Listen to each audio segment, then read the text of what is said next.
Hello दोस्तों, हमारा next group आता है loan liability group. Loan liability के नाम से ही पता चल रहा है कि कोई लोन की लायबिलिटी हम पर है, यानी कि हमने कोई पैसा उधार ले रखा है जो हमें वापस देना है।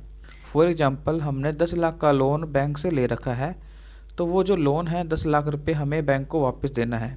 इसी तरह से हमने कोई और लोन ले रखा हो, जैसे कि गोल्ड लोन हुआ, प्रॉपर्टी लोन हुआ, रिलेटिव लोन हुआ, तो वो सब लोन लायबिलिटी ग्रुप के एग्जाम्पल है।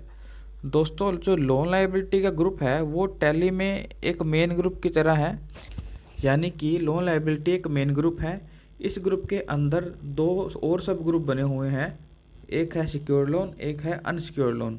अगर हम सिंपल तरीके से दोस्तों अकाउंटिंग मेंटेन कर रहे हैं तो हम लोन लायबिलिटी ग्रुप का यूज करेंगे। किसी भी तरह का लोन हमने ले रखा है तो हम उन सभी को, जो लेजर बनेंगे उन सबको हम लोन लायबिलिटी ग्रुप के अंदर रखेंगे।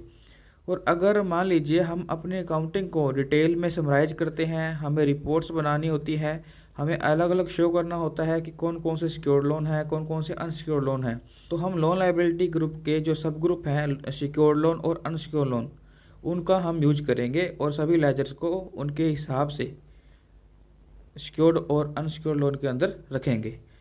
आई होप आपको समझ आया होगा। तो चलिए बात करते हैं सिक्योर्ड लोन और अनसिक्योर्ड लोन की।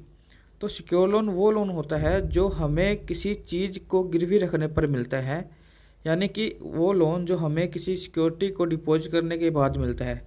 फॉर एग्जांपल, मान लीजिए मुझे 10 लाख का लोन चाहिए, तो 10 लाख का लोन मुझे बैंक ऐसा तो नहीं देगा, मुझे कोई प्रॉपर्टी या कोई गोल्ड या कोई ऐसी चीज़ रखनी होगी जिसकी वैल्यू देखकर बैंक मुझे लोन देगा, तो वो लोन सिक्योर लोन कहलाएगा।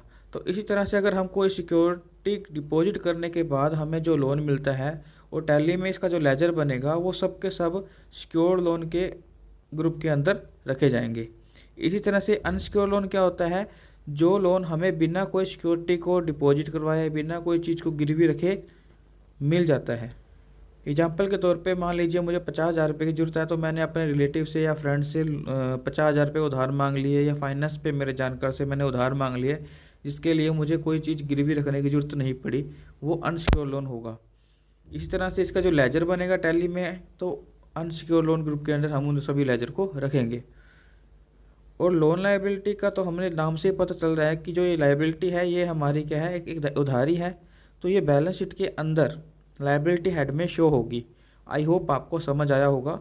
इसी तरह से धीरे धीरे हम सभी ग्रुप्स को समझने वाले हैं, तो जुड़े रहेगा एक मैग्नेट की तरह मैग्नेट अकाउंटिंग पर। Thank you guys.